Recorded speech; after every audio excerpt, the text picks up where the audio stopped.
हमारा खास शो बाजार आज और कल में आपका स्वागत है। इस शो में हम आपको बताते हैं आज का बाजार का पूरा एक्शन, साथ ही कल के लिए स्ट्रेटेजी और शेयरों में कमाई के शानदार मौके। और आज की चर्चा में हमारे साथ हमारे मैनेजिंग एडिटर अनिल सिंह भी जुड़े हैं। इसके अलावा हमारे साथ एक खास मेहमान है, मार्केट एक्सपर्ट सुदीप बंदोपाध्याय, और साथ ही हमारी पूरी रिसर्च टीम इस वक्त हमारे साथ जुड़ी हुई है, आपको अलग अलग खबरों पर डिटेल रिसर्च बताने के लिए। कुशल से जानेंगे हम कि आज का मार्केट कैसा रहा। आशीष बताएंगे रियल एस्टेट कंपनियों का Q3 बिजनेस अपडेट और आपके बजट में सस्ता शेयर क्या है। देवांशी से हम जानेंगे पेटीएम के लक्ष्य में कटौती आखिर क्यों हुई है। लेकिन सबसे पहले देखते हैं कि आज पूरे दिन बाजार में किस तरह का एक्शन हुआ है। तो बाजार में आज हफ्ते के पहले कारोबारी दिन जोरदार तेजी रही और 8 हफ्ते की ऊंचाई पर बाजार बंद हुए। निफ्टी 190 अंक उछलकर 15 नवंबर के बाद पहली बार 18,000 के ऊपर बंद होने में कामयाब रहा। सेंसेक्स ने 650 अंकों की छलांग लगाई और निफ्टी बैंक 600 अंक उछलकर 38,300 के ऊपर बंद हुआ।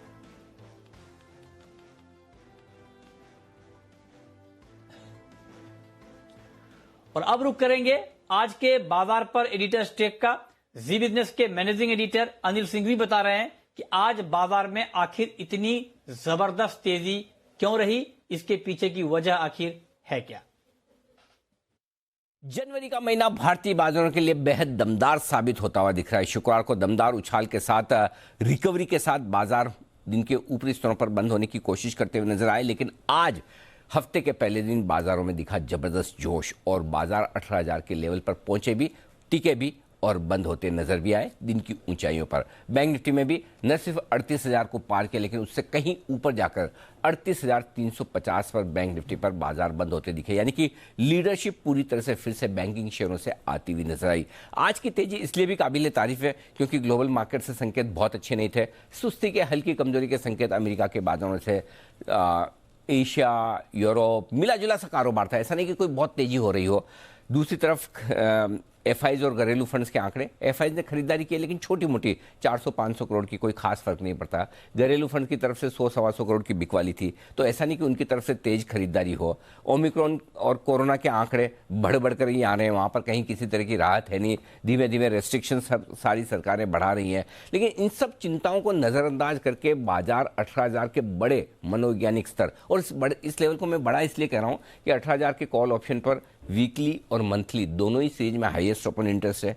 एक बड़ा लेवल है, मनोवैज्ञानिक स्तर है, तो वहां पर रुकना स्वाभाविक है। लेकिन पूरी की पूरी तेजी आज बाजार में स्क्रीन पर बनती हुई दिखी है। जहां खुले वहां पर रुके और धीमे धीमे धीमे मजबूती बनाकर दिन के उच्चतम स्तर पर बाजार बंद हुए, जो कि बाजार का कॉन्फिडेंस दिखाता है और चौतरफा खरीदारी का माहौल भी। यानी कि ओवरऑल बाजार में फिर से तेजी का मोमेंटम सेट होता दिख रहा है। और इसके पीछे वजह यह है कि लोग ये मानकर चल रहे हैं कि कोरोना का जो डर है ये भी थोड़े दिनों में खत्म हो जाएगा। आगे बजट है, बजट को लेकर उम्मीदें हैं, और साथ ही साथ जो कुछ भी एग्रेसिव सेलर्स से, चाहे वो एफआईज हों या फिर लोकल ट्रेडर्स जो अपनी पोजीशन संभाल नहीं पाए, वो दिसंबर के महीने में खत्म कर चुके हैं और अब फ्रेश खरीदारी और मजबूत हाथ बाजार में लौटते हुए दिख रहे हैं। इन सब के बीच में हफ्ते की बेहद दमदार शुरुआत, एक ऐसा ट्रेडिंग सेशन जिससे शायद ही किसी को कोई शिकायत हो। बहुत ही बेहतरीन तेजी और लंबे समय बाद, नवंबर के बाद, मिड नवंबर के बाद भारतीय बाजार आज फिर से 18,000 के दर्शन करते हुए निफ्टी पर।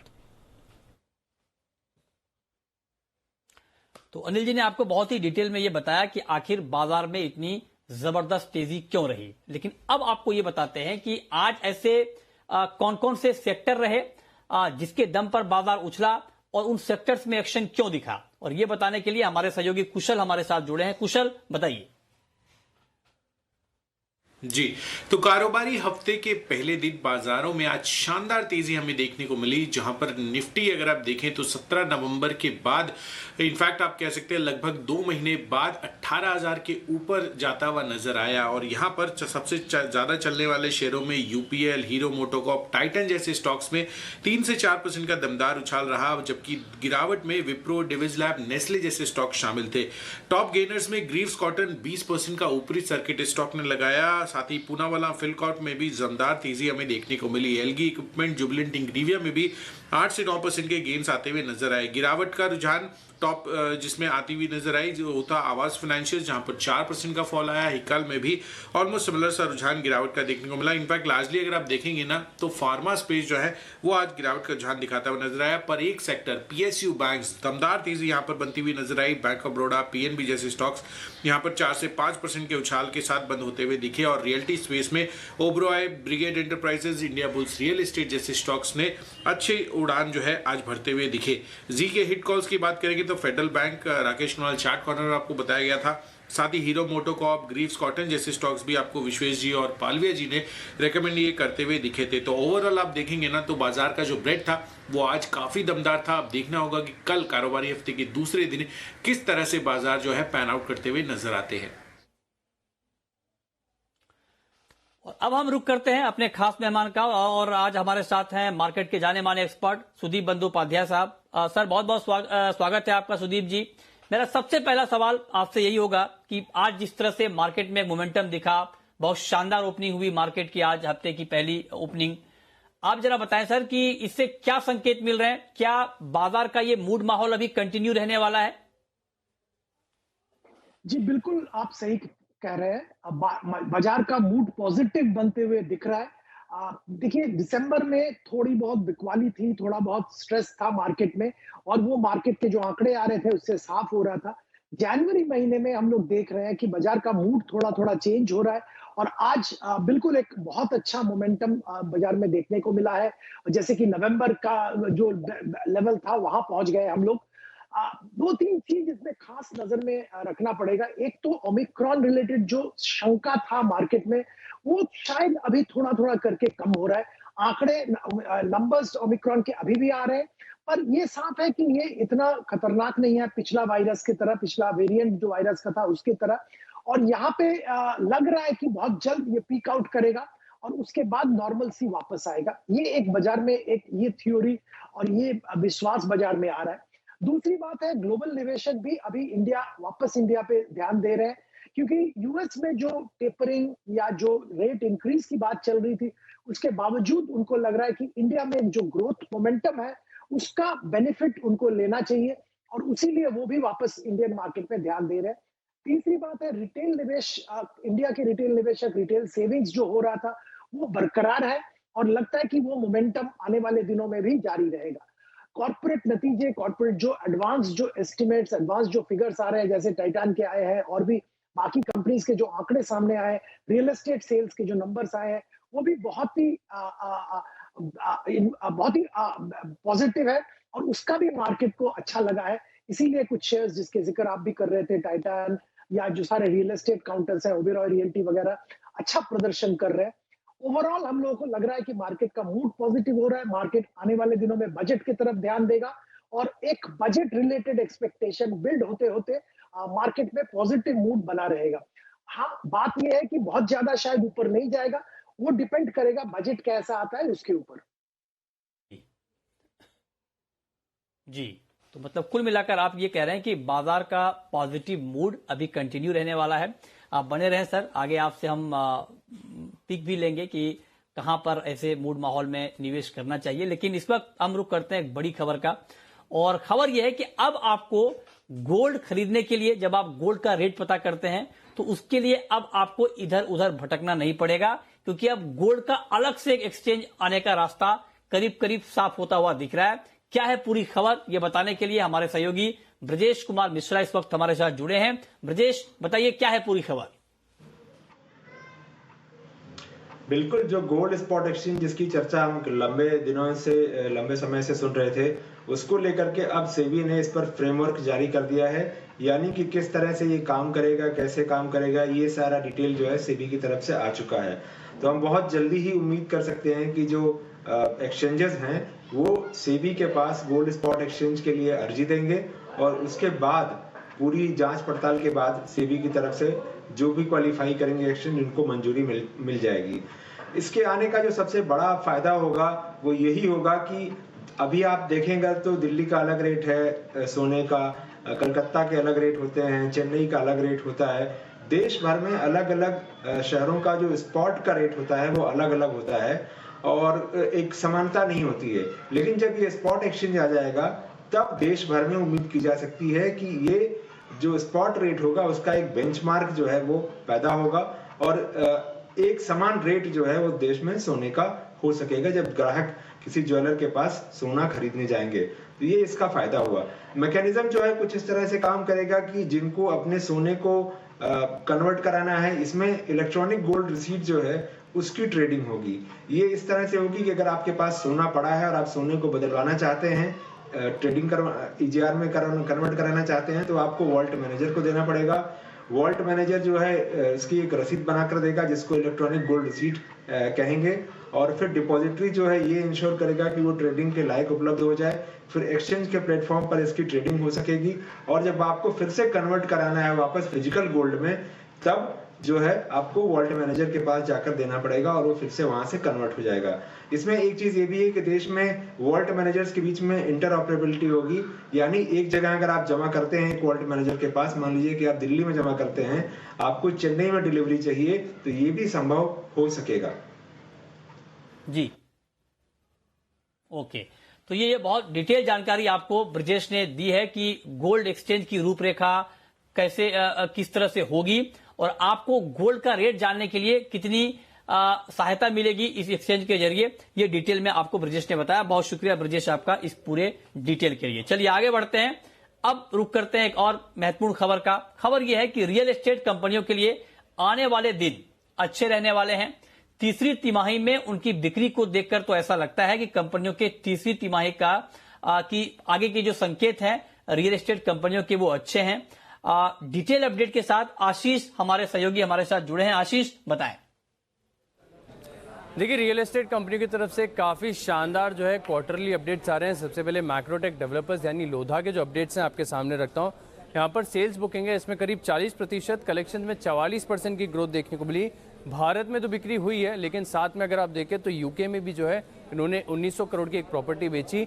आगे के लिए ग्रोथ आउटलुक और गाइडेंस भी जो मैनेजमेंट की तरफ से आ रहा है वो काफ़ी उत्साहजनक है और इसका असर हमें पूरे सेक्टर पर देखने को मिला।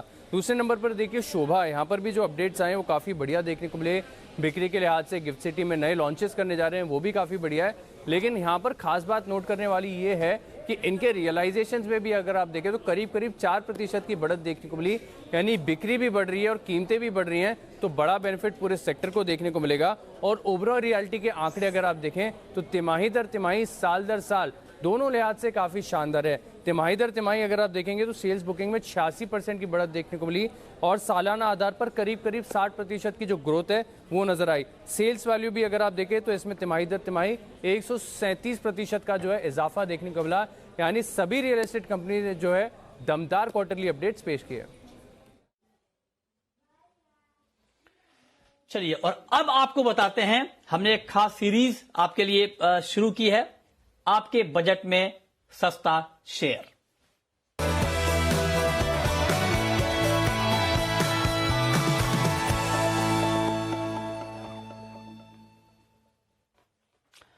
और बहुत ही गहरी रिसर्च, डिटेल रिसर्च के बाद चुना गया है ये शेयर, और ये शेयर बताने के लिए आशीष चतुर्वेदी हमारे सहयोगी जुड़े हैं। आशीष बताएं।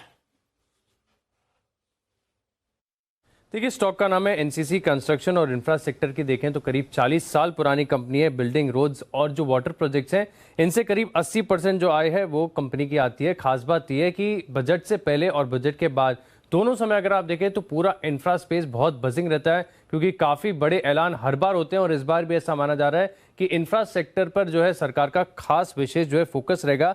इसके चलते अगर आप देखें तो बड़ा फायदा इस कंपनी को देखने को मिल सकता है।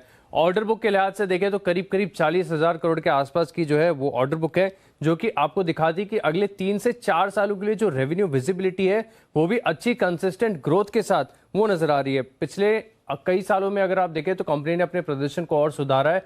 इस बार फर्स्ट हाफ में साल के आप देखें तो काफी बढ़िया प्रदर्शन देखने को मिला है पिछले कई सालों के मुकाबले। इसके अलावा एक और खास ऑपरेशनल चेंज ये भी हुआ है कि सरकार से जो कंपनी को भुगतान मिलता है, पैसे मिलते हैं, वो समय पर मिल रहे हैं फिलहाल, जिसके चलते वर्किंग कैपिटल की रिक्वायरमेंट है वो ज्यादा देखने को नहीं मिलती। बैलेंस शीट पर दबाव नहीं होता, उसका एक ऑपरेशनल बेनिफिट देखने को मिलता है। और इस स्टॉक में अगर आप देखें तो खास बात यह भी है कि विदेशी निवेशकों का जो भरोसा है वो काफी ज्यादा और कंसिस्टेंटली वो भरोसा जो है बढ़ता जा रहा है। इनकी जो खरीदारी थी एफआईआईज की, अगर आप हिस्सेदारी देखें तो करीब 9.8% से बढ़कर 13.26% हो गई। सिर्फ इतना नहीं, दुनिया के जो दिग्गज निवेशक है राकेश झुंझुनवाला, इनकी भी होल्डिंग अगर आप देखें तो काफी दमदार है। 12.84% जो हिस्सेदारी है, स्टेक इस कंपनी के अंदर ये होल्ड करते हैं। वैल्यूएशन के लिहाज से देखें तो स्टॉक काफी सस्ता नजर आता है, क्योंकि जो कर्ज है लगातार वो कम होते जा रहा है। और पी अगर आप देखें तो केवल 11 टाइम्स का है। इनकी आय और ईपीएस का ट्रेंड अगर आप देखें तो बहुत ही शानदार है, कंसिस्टेंट परफॉर्मर रहा है। और माना जा रहा है कि इसी दर से भी अगर आगे ग्रोथ रही तो स्टॉक आगे जाकर कमाल करेगा।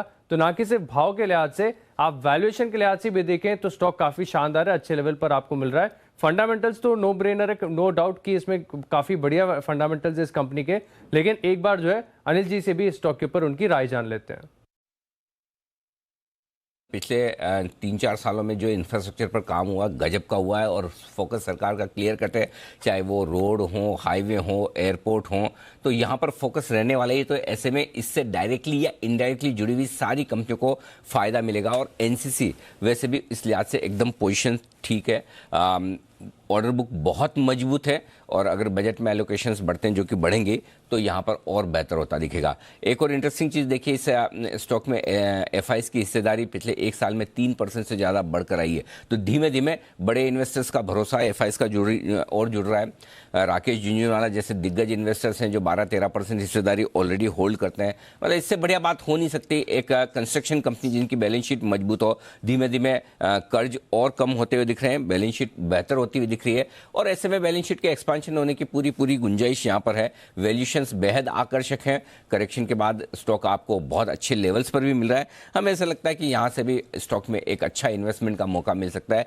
95 रुपए, 95 रुपीज और 110 रुपए, ये दो बड़े टारगेट लेकर चले आप। काफी अच्छे स्ट्रॉन्ग और बड़े टारगेट हैं एनसीसी के लिए, 95, 110, जिसके लिए आपको खरीदारी करनी चाहिए नागार्जुन कंस्ट्रक्शन कंपनी में। अब से लेकर बजट तक ट्रेडिंग के लिहाज से और बाकी इन्वेस्टमेंट के लिहाज से 1-2 साल के लिए ये स्टॉक आपके पोर्टफोलियो में हो सकता है। और अब देखते हैं कि जी बिजनेस के मैनेजिंग एडिटर अनिल सिंघवी कल के लिए बाजार पर क्या स्ट्रेटजी बनाने की सलाह दे रहे हैं। जहां तक कल के बाजारों का सवाल है, अमेरिकी बाजारों के संकेत एकदम न्यूट्रल। भारतीय बाजारों के बंद होने के वक्त डाउ फ्यूचर्स थोड़े से सुधर कर लाल से हरे निशान में आते हुए 15 पॉइंट ऊपर थे। तो देखते हैं अमेरिका में किस तरह का सेशन होता है। नेस्डेक के फ्यूचर्स थोड़े मजबूत थे, 4 दिनों से लगातार गिरते हुए नेस्डेक पर। हो सकता है आज आपको एक रिकवरी देखने को मिले, वो कम से कम नेस्डेक के फ्यूचर दिखा रहे थे। जो भी हो, वहां से पहला संकेत लेने की कोशिश करेंगे, और दूसरा संकेत लेंगे हम एफआईआईज के आंकड़ों से। उम्मीद पूरी है, जिस तरह की स्क्रीन थी उसको देखकर लगता है कि खरीदारी एफआईआईज की तरफ से आनी चाहिए आज के सेशन में। जो आंकड़े दिखेंगे तो ये दोनों ही बाजार में जोश भरने का काम कर सकते हैं। रेंज धीमे धीमे ऊपर की तरफ शिफ्ट होती दिख रही है, बाजार का ट्रेंड न्यूट्रल से पॉजिटिव होता हुआ दिख रहा है। और अब ऐसे में तुरंत 17,900-925 कल सपोर्ट के तौर पर काम करेगा, लेकिन 17,800-850 पर बढ़िया बेस बना चुका है निफ्टी, और आसानी से तोड़ने वाला है नहीं। एक बार 18,000 के ऊपर अगर कल बंद होता है तो 18,200 से 18,400 तक जाने की तैयारी निफ्टी की होती दिख सकती है। जहां तक बैंक निफ्टी का सवाल है, 38,000 के पार निकलना बैंक निफ्टी के लिए बहुत ही बढ़िया है। कमजोरी का पहला संकेत 350 पॉइंट कमजोर होने पर ही आएगा 38,000 के नीचे, और सपोर्ट जो मजबूत आता दिख रहा है वो है 37,500 से 37,700 के बीच में। ये वो रेंज है जो मजबूत सपोर्ट का काम करेगी, और ऊपरी स्तरों पर 39,000 के आसपास और उसके पार निकलने की तैयारी बैंक निफ्टी की भी हो सकती है। बैंक निफ्टी लीडरशिप ले रहा है, बाय ऑन डिप से हल्की सी सुस्ती और कमजोरी में बैंक निफ्टी में पहले खरीदारी करें, और निफ्टी में भी ब्रॉड बेस रैली बनती हुई दिख रही है, वहां पर भी एक्शन पूरा है। बुधवार को 3 दिग्गज आईटी कंपनियों के नतीजे हैं, टीसीएस, इन्फोसिस, विप्रो। उससे पहले कल का ट्रेडिंग सेशन बेहद इंटरेस्टिंग भी होगा, बेहद अहम भी होगा, और निफ्टी 18,000 के आसपास वक्त बिताने की अगर कोशिश करे भी, तब भी मिड कैप और स्मॉल कैप शेयरों में कल आपके लिए भरपूर मौके होंगे। सुबह से ही हमारे साथ। और अब आपको बताते हैं कल की ऑप्शन स्ट्रेटजी।